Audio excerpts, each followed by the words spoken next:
Hey everybody, this is Pat Green, and every morning I wake up with a little coffee and some Bad Truth podcast.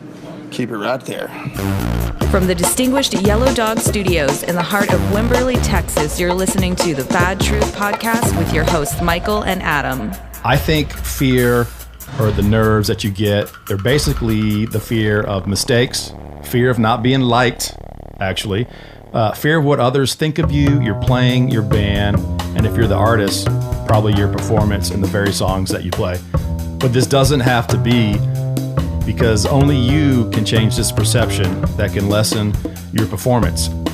Nerves are good things, though. You need them to motivate you.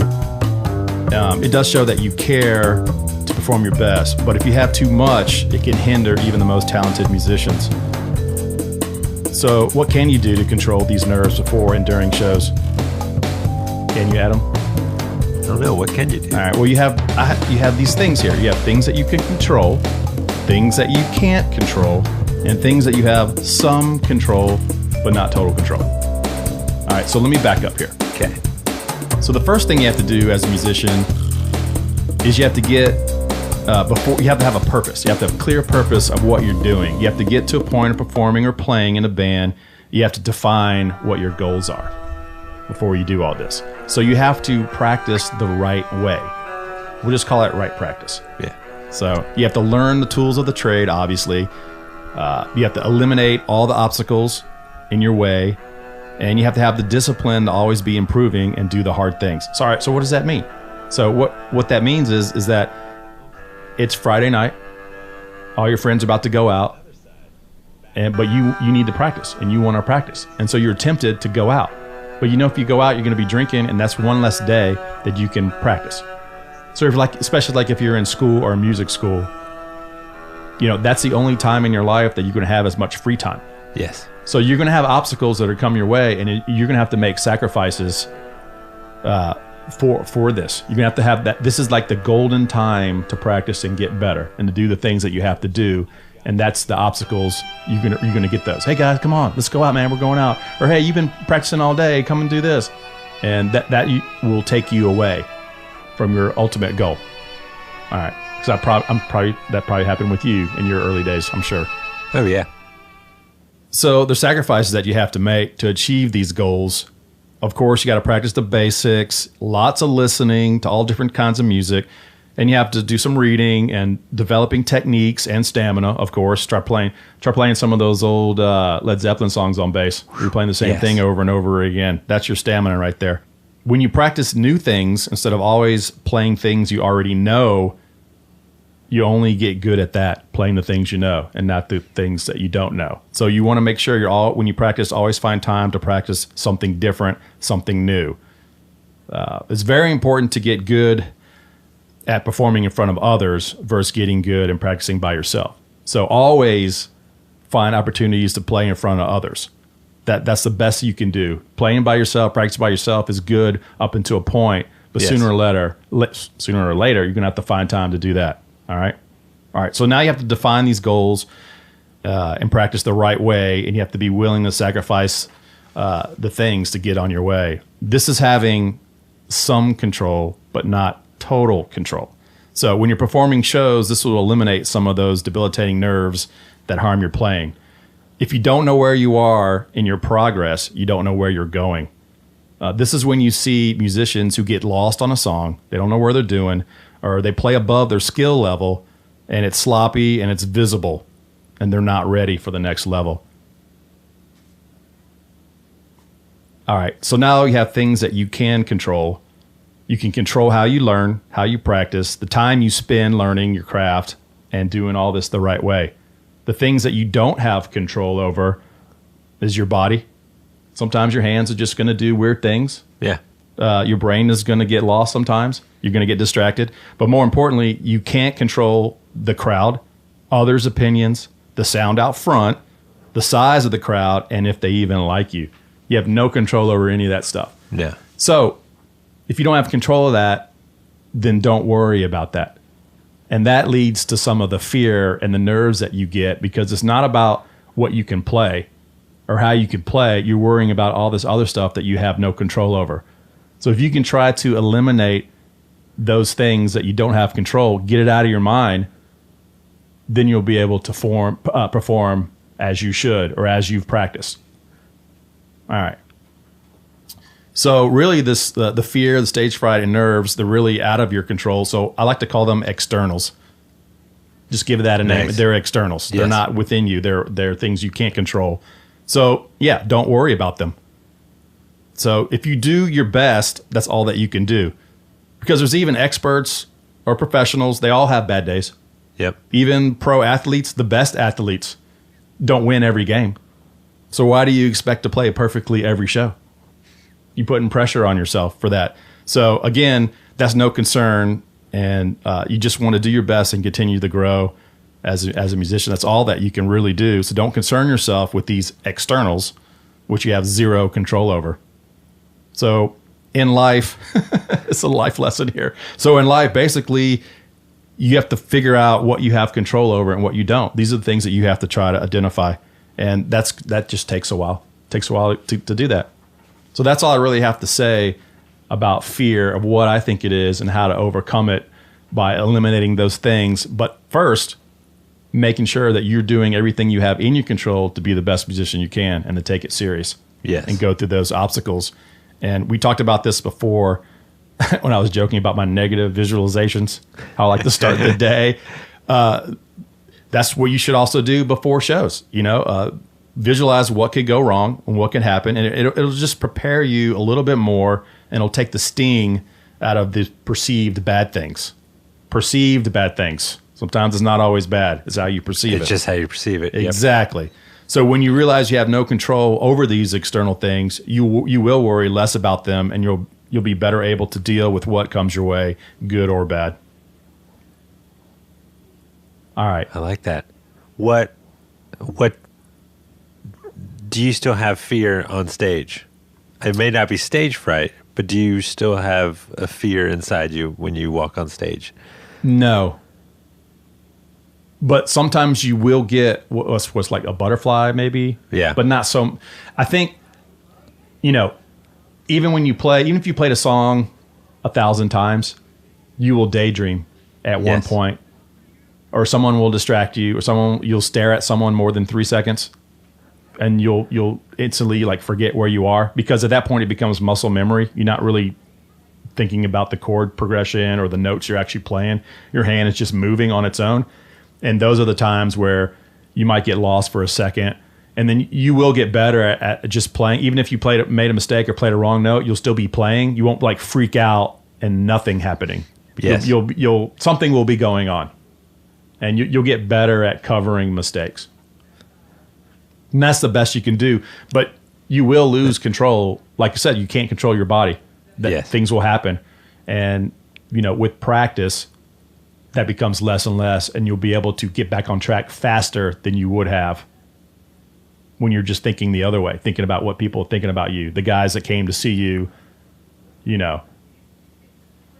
all those other distractions get in your way. Yep. Because when you're at home practicing by yourself, you're not concerned about all that. No. So you can play the songs, you can play your instrument, drums or whatever, or sing the parts. But when you get on stage, something happens. So now it's not just you concentrating fully on that. You're worrying about things that you don't have control over by thinking about all the things out there. Do they like me? What if I make a mistake? Can they hear me? Those are the things that will debilitate you on stage. Those are things that it takes time to get over. Completely. Yeah, so that takes a long time. I've got weird fears. I'm never scared to be on stage. I started acting in school and stuff at a young age, so being on stage is very comfortable to me. But I fear things like fourth time in a row somebody else made a mistake on a song. When we come up to that part, we come up to that bridge of that tune, I get an irrational fear that player is going to make a mistake and it's going to sound bad. So you're more worried about what other people are doing on stage. Yeah. I have this thing also of when I look into the singer's eyes and I can see that they're scared, that bothers me. And I get scared, not in the sense of like things are going to be bad, but I am, if I can see fear in the singer's eyes, I think that the 5,000 people can see that fear in their eyes, and they're not going to believe in what we're doing on stage. See, now I would say, and others also that feel this way, that what you're doing there is you're compounding the problem now. Yeah. Because you're perceiving what other people are doing, but that might not be right. You might not be looking at that correctly. You know, when you play shows and you come off the stage and people go, oh man, that was great. That was the best show ever. And you know that you made lots of mistakes. They didn't hear them. It didn't matter. The show is what matters. So that happens all the time. That's true. I mean, I look at it, it's an irrational fear right there. It is an irrational fear. I guarantee it, because I've watched it fall apart on stage so many times, and then stepped up, and the band stepped up and continued on with the show as meltdowns have happened internally on singers. And I recognize it so much. Like, I'll watch TV, and that's one of my biggest issues with, fucking Taylor Swift. Like, every time I see her on a television performance, she has that look in her eyes of not fear. She's got the look in her eyes of, I'm counting and I'm thinking and da-da-da, and I got to do all that. And that's not what a performer does. And you could say, well, she's got to dance and she's got to sing.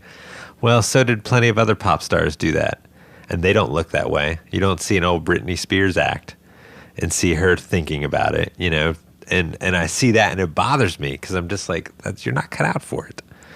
Yeah, well, like I said, I think they're worried more about the externals. They're thinking about these externals, things you can't control, and that will stop anybody right there. Yeah.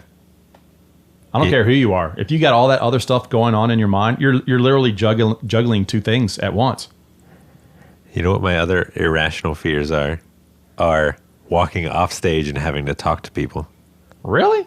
And it's just that fact that I'm already in the mindset of playing a show and like have been doing it and stuff, and then I don't know, and then it's my fear of saying something stupid or just that. Like that, I don't care about being on stage. I'll trip and fall, whatever. I could care less about that. But it's talking to somebody one-on-one afterwards that I don't know. Well, you know what? Nick Gardner is still here. Yeah. Let's just throw him in here. Where's Nick? We'll throw him in here, and we'll continue. Can I say my last irrational fear? And I don't know what side of me is this on Stage Fright, is the fact that I have a fear I will never, ever take a drink of alcohol before I play a show, because I have this weird fear of making a mistake and it being the alcohol's fault, not my own. If I'm going to make a mistake, I want it to be because I made a mistake, not have the blame of alcohol. And that's a weird fear about mine. So I refuse. It is a fear, but I think that fear, it is irrational. Fears are, as they all are. But I think that keeps you playing at a top level, as long as it doesn't impair, as long as you're not thinking about it the whole time while you're playing. So wait, what you're saying is I'm great. Thank you. Yeah. Michael said I'm great. Woo.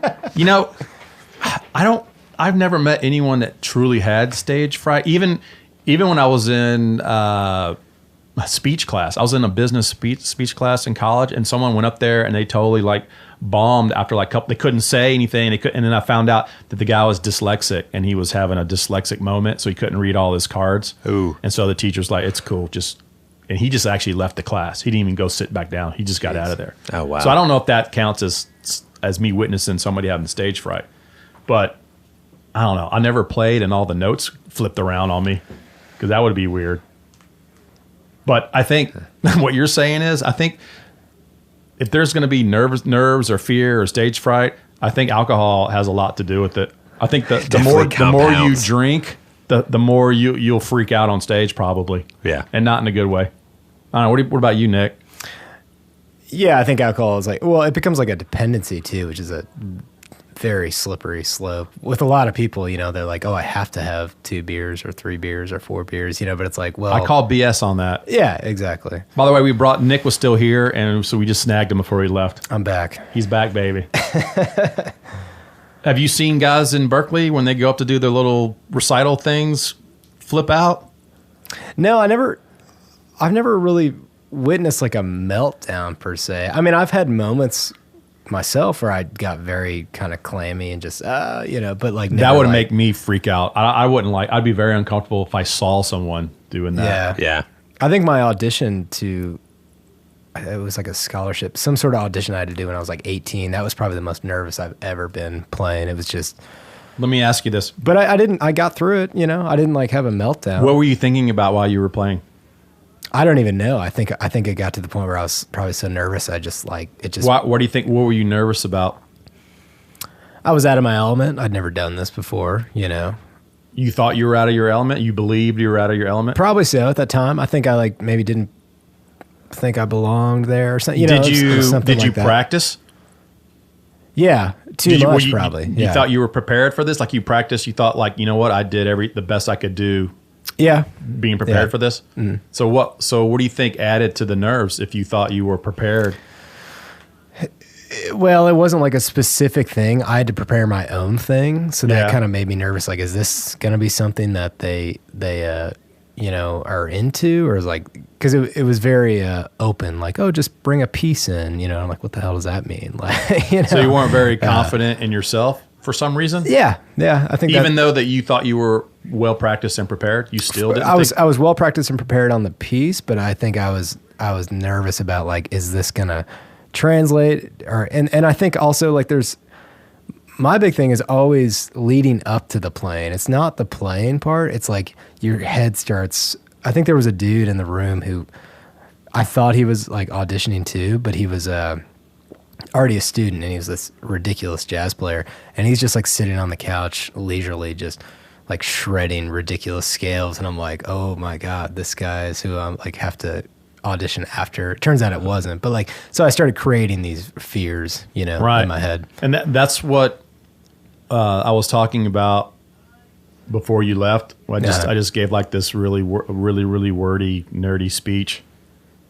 And what we were talking about was, you practiced, you were ready to go, but for somehow you started concentrating on everything else but your playing. Right. You're worrying about, are they going to, what you just said, is this going to translate? Yeah. Am I out of my element? Mm-hmm. And those are the things that cause fear and stage fright and nerves, by worrying about things that you don't have control over. So that's what we were just talking about that. And here you are, is that you were a young kid then, going to Berkeley. Terrified. That's a big deal. Yeah. Everyone there's a monster, at that school. And it worked out great though, because I finished the piece, and I actually like dropped a bar at the end of this song, and I was like, because I was just nervous, like, dropped a bar is like just skip to a chord. Right.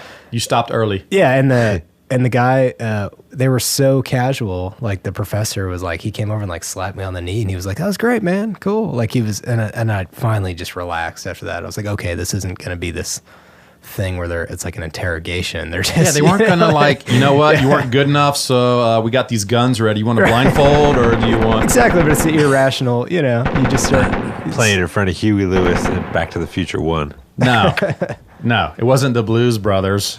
It wasn't the chicken wire in front of you. Right. Yeah, No, but it's weird how, people will put all this stuff on top of them that doesn't exist, or stuff they have no control over, and it's not even real, and yet that will like cause people to freak out, basically. Yeah. You get the sweaty palms. You ever know anybody with the sweaty palms? Yes, I've had the sweaty palms before. Are you a sweaty player? No, just from being nervous. I've had that before, and I like the guitar I play now. The neck doesn't lend well to that, so it just makes it like really that much worse. Because now it's like molasses on the neck. If you start sweating, it's just like that makes you more nervous. Yeah. What, you brought some notes here? Well, this is I was just talking about like different kinds of stage fright. Like different crowds, different scenarios. Yes. Okay. Magnifying glass crowd. Yeah. So like label guys are out. Yeah, Nashville suits or whatever you want to call it. Yeah. That one's pretty intense. Adam, you ever had to play in front of the suits? Oh yeah, I've done the suit gig. Mm-hmm. You forget who you're playing for. Yeah. Like you have your crowd is there, and they're all ready for you to play in your relaxed atmosphere because you're comfortable. Right. But for some reason, those guys show up, and for other people, you start like second guessing your playing. Yeah. You start thinking too much. Or what you're doing on stage. Yeah. You get lost. You're doing everything but playing the songs that you already know how to play. Right. Yeah. So I'm hoping all that gibberish that I read in the front of this, I hope people will go back and listen to that and just listen and see how it's not really there, and to start, being able to overcome these nerves. Yeah. But just don't. The drinking adds to that. Yeah, it does, and it becomes like it's a problem if it's like you have to do that before a show. Well, alcohol's a depressant, right? Right. Yes. So it makes you unhappy, so to speak. I don't know what it does. Probably, yeah. You become a doubting Debbie. What's the word? Thomas? Doubting Thomas. I don't know. We become one of those things. We're already doubting ourselves. We're doubting this podcast already. All right, magnifying glass is one thing. I had the other one, and this is probably, I thought about this a lot, like the most nerve-wracking experience for me, which is kind of interesting. It's not necessarily like the huge crowd thing. It's like if there's another guitar player who I really respect, or another musician who's like side stage. So like T-Bay's on the side with his arms crossed. So how would you ever play in a band with T-Bay? Well, he's not that good. No. Yeah. You either rise to my level or I put the foot to the neck. But you know what I mean? Like a great guitar player, someone and like it just happens to be the night where my amp's kind of tilted because of the room or something. And like, I'm like, oh, this guy's getting literally everything I'm playing in his ear. And that will make me definitely cringe a little bit. You tense up. You may not go for it on a solo. Yeah, you play safe. Play it safe. Yeah. I think that kind of like trumps. Weirdly for me, that trumps a lot. I don't know why it is, but like it has to be like a great, you know what I mean, a great player who's like, oh man, he's watching our set, and then you start thinking that's cool. He wants to hear us play, and I'm like, he's going to be listening. Yeah, you're at the Saxon, and then Grissom walks in for his set. Yeah, exactly. He's there early, and he's up there going, "Oh, there's a kid playing guitar. Huh? How cute." Yeah, that's pretty rough. Yeah. So you don't ever go like, you know what?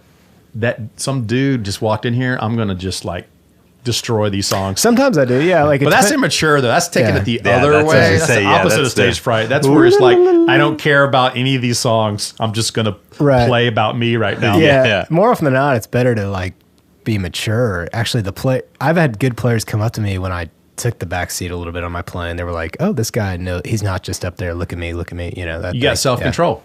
Yeah. You rarely see that these days. Somebody playing within their level. Don't you want to do the best foot forward? Yeah.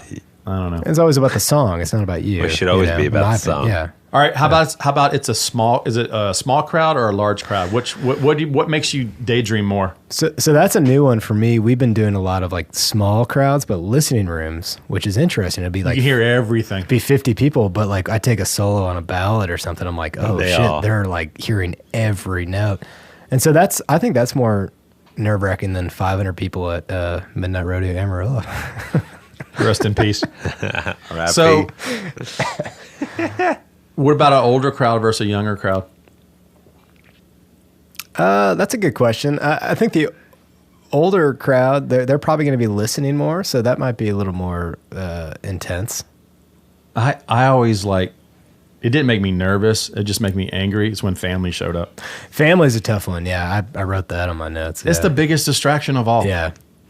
Where did they go? Did they get in okay? Did they get their seats? Do I got to go find them out? They're texting you right after the show. Hey, where are you? We're down here in front. It's like, can't give me a second? Especially if it's like I get a second, please? That goes with my talking to people after a show. Yeah. Fear. I think like probably the most nervous I've been recently was a show that was like all of that in one. You had the magnifying glass. You had the great guitar player or musician side stage. You had family there, and it was like a theater show, so everyone was listening. To it. It's just like, oh man, that's DEFCON 4. Yeah, it was pretty rough. What happens if you have family and a chick that you want to bang at the same time? What do you do? That's stage fright right there for me. Nothing for you, Adam? Sorry. Is that when you go above and beyond? Yeah. I think you go, I'm not feeling well. I'm glad you guys came. Oh. Yeah. Who are you talking to on this? That's up to the listener to decide. Go with your heart. Go with your heart. On that one. Go where the blood's pumping. I think the theater is always tough because that might be the time that you actually hear everyone. Yeah. And you go, wow, this is how good or not how good our band really is. Yeah. Or this is how tight I am with the drummer. This is scary. Or- Because you can hear everything. Yes. Or maybe the guy I'm playing for isn't that good a singer. You got that one too. Sometimes there's that realization. This Yeah. is a weird thing on theater gig or like any of those high profile gigs is spending time like getting your mix right on stage, you know, because and this is like I said a weird thing, but if there have been times I've gone out and I've been a little nervous and my guitar is way too loud for me, and now I'm hearing everything and I feel out of place a little bit, and you know, Sometimes if that's- your own instrument is too loud than everyone else, you're not going to play well, and your timing's That going to goes suck. with my issue with in-ears, and any band that goes to in-ears needs to have properly learn how to use in-ears Right, because yeah. I've dealt with a band that I eventually got them off the in-ears, but the problem was with the singer was he was singing about a foot away from the mic. And I'm like, that's just picking up drums. Right. Like it's a big room mic that you've got that you kind of have somebody's like, why is this feeding back so much in the mains, not even in monitors? And it's like, well, yeah, because you just got to eat the mic. That's what it's designed to do. trust the front of house that they'll take. Have you ever been in the stage fright situation? I'm coughing here like Adam. When the boss starts getting a little stagey, Yeah. gets a little nervous, Yeah. forgetting where he is, doesn't know if this is the chorus or the bridge, and he just lost, dude. He's lost, and you're like, all right. We talked earlier in the earlier podcast where you're the band leader. It's like, who's steering the ship? Where do we do? I try to lighten things up a little bit. Like, I mean, if it's a catastrophe, like first, stop the bleeding, but like, You're in a band loop. You're Yeah. like looping around the same. Yeah. Sometimes I feel like you just go to one chord, and just hang on the one chord. Yeah. Well, When- sometimes they can't figure it out. Someone's got to start singing it. or you make this call and the singer keeps going, like you're trying to say, hey, go to the bridge, but then they go, and you're like, oh, well, let's keep going. You keep throwing him a life raft, and he keeps throwing it away, throwing it Yeah. back at you. Stacy and I went and saw a band in San Antonio, a rock band that we really like, and Liked past tense. I'm going to say liked. She still likes them, but and I have a bunch of their records. But Had first song, I was like, the singer missed coming into the second chorus because he was down messing with his pedal board, and then the next song he started like handing off guitars to his guitar tech. And then by the third or fourth song, the bass player started singing lead. And it ended up happening the whole entire show. Like at one point, the singer walked off stage, and then the band went into a really long instrumental of a Pink Floyd song, and then came back on. And then like one of their big hits currently, like the bass player ended up singing most of it. And it was just like, I don't even know if that was stage fright or drugs or what, but I was like, I'm not going to pay money to see this band ever. performance anxiety. Yeah. The guy who's always messing with the pedal board, always tuning the guitar. Yeah. There's always something going on. Yeah, there is something going on Yeah, there is definitely with something that going guy. on. All right. What else we got on this? Stage fright. What else you got on that paper? What I do to try to overcome it. All right, yeah. sometimes. Let's hear where, because I said a bunch of stuff that Drinking, you haven't heard. drugs. So what do you do to overcome this? A good six pack. No, like a lot of it has to do with my mindset before the show. This is a new thing for me. Like, maybe go for like a jog or a walk or something. Be like relaxed before the show, or try to maybe joke around with the guys and lighten the mood up. Because sometimes people stand around like this, like, hey man, let's all laugh a little bit. Like, it's It's not good fine. when the artist right before you go on goes, "This is my career, no mistakes." Yeah, like that kind Yeah. of stuff. It's like, No one wants to hear that. yeah, just try to maybe get the drummer to laugh if I can tell he's nervous or I'm nervous, or, just make it seem like every other show. Consistency is the key there, just, Well, I think that helps with if the band likes each other. Yeah. And hangs out when they're not on the road. Whose phone is that? That's the alarm in the studio. I mean, somebody's trying to steal shit. Oh, I would steal your car. Go ahead. Hope you're not attached to it. I'm not attached to it. That's why I have the car that I have. Yeah.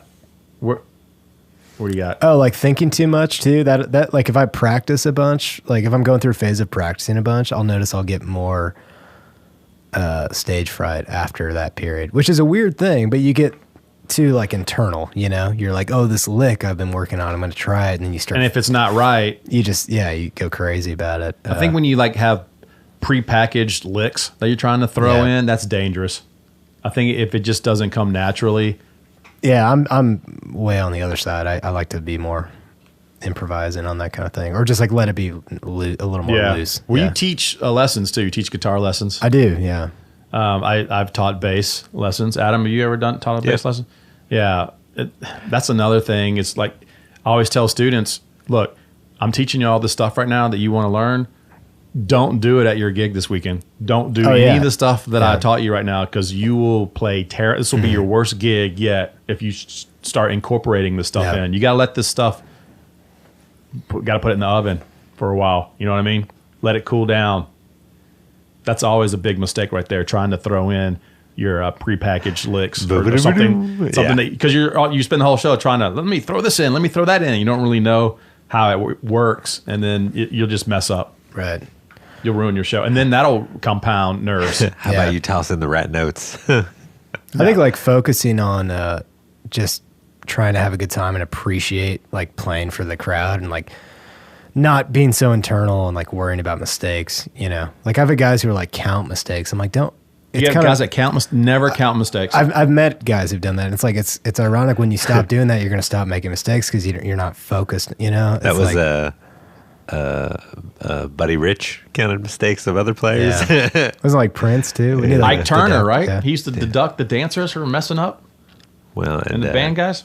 And James Brown was notorious for the hand signals of how much you were going to be docked for every mistake. He wouldn't remember by the end of the show. Band members said he remembered. Yeah, well, they were getting paid. All right, what would be your advice when a band member looks nervous? You know, before a show, let's say it's one of those big shows like you're talking about. You get the four bases loaded there. You got the listening room, magnifying glass. The suits are there. You may have family, or you may have another band guys that you look up to. Right. And that dude's walking out there. Yeah. And he's like, you know, you basically have to push him out there. Yeah, I mean, you ever had to talk a guy down? Not that far, but or during the show where you kind of smile at him, you kind of, you know, pretend like y'all are friends and jam next to him for a couple seconds. Hey, guy, how you doing over there? That's the route I'll take. Like, try to make everyone relax. Like, because if they see me tense, then it's like, then it's just gonna compound and make it worse. You know. I usually give people the one chord, or look like I'm flipping them off. I'm playing with like one my middle finger. I'm fretting my middle finger for all the notes. Mm-hmm. Or I'll do the what's the little okay thing below the knee? Yeah. What's that thing? That game? Oh, I don't know what it's called. Look below the waist. And you did a little okay sign below your knee there, and if someone sees it, you get to whack them. Yeah. Yeah. Not like mafioso whack them. Try to make someone laugh. That's kind of my go-to. You know, just get them to stop thinking so and like, oh my gosh, what am I playing? Just relax, man. We're having fun up here. You know. I think that helps. Take it in. You know, that kind of thing. Because that gets them to stop thinking about them and all the other stuff that they shouldn't be worrying about while they're playing.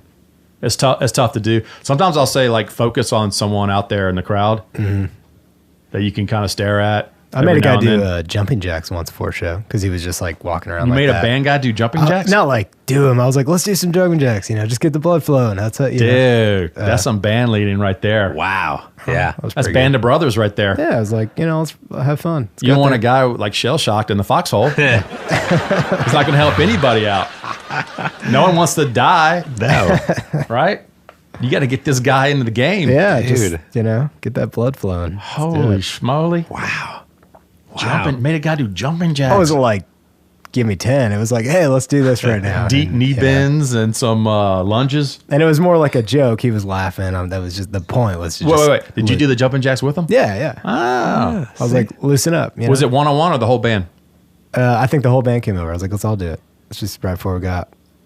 I like your style, Nick. I thought it was pretty good. Man. Nick Gardner, ladies and gentlemen. I hired him. Band leading guy. We're going in the battle here. We got to have everybody focused.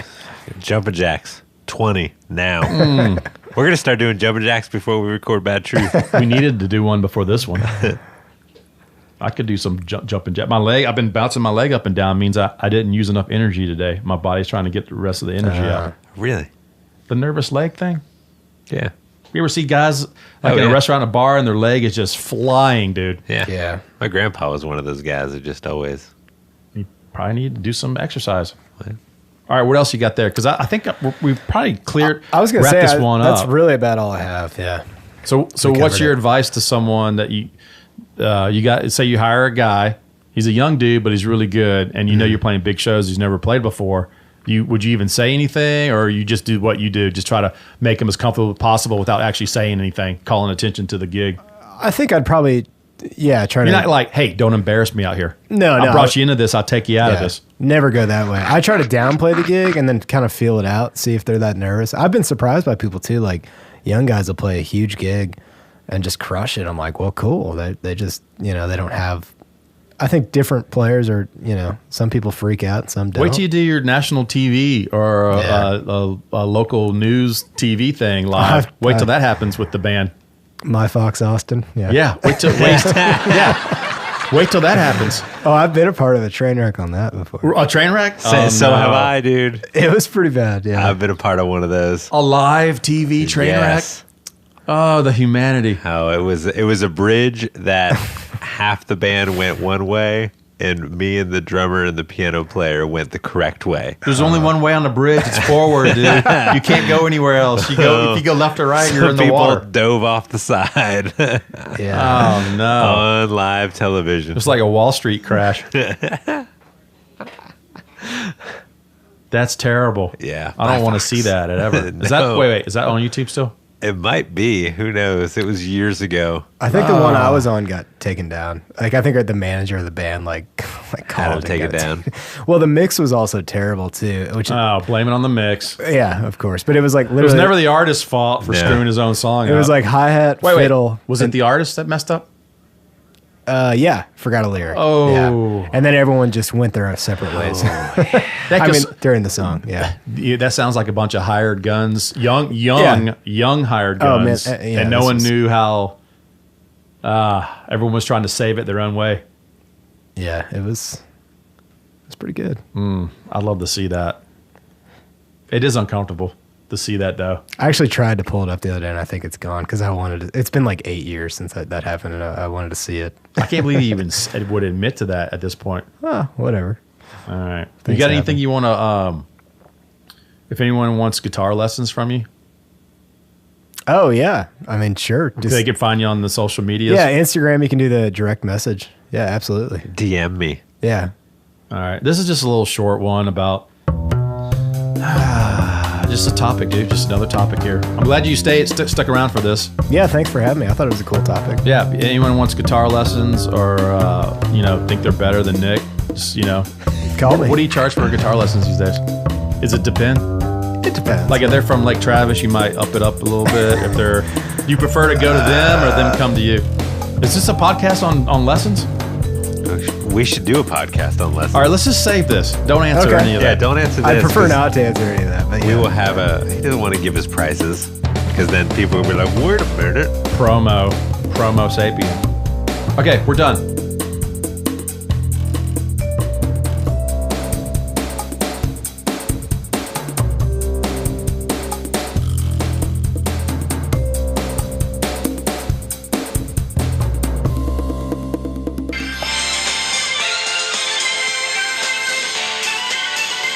Stage Fright, the band, anybody? Oh yeah. We're Last getting walk. sued. All right, thanks, Nick. I'll see you guys. We're out. Thanks, Nick.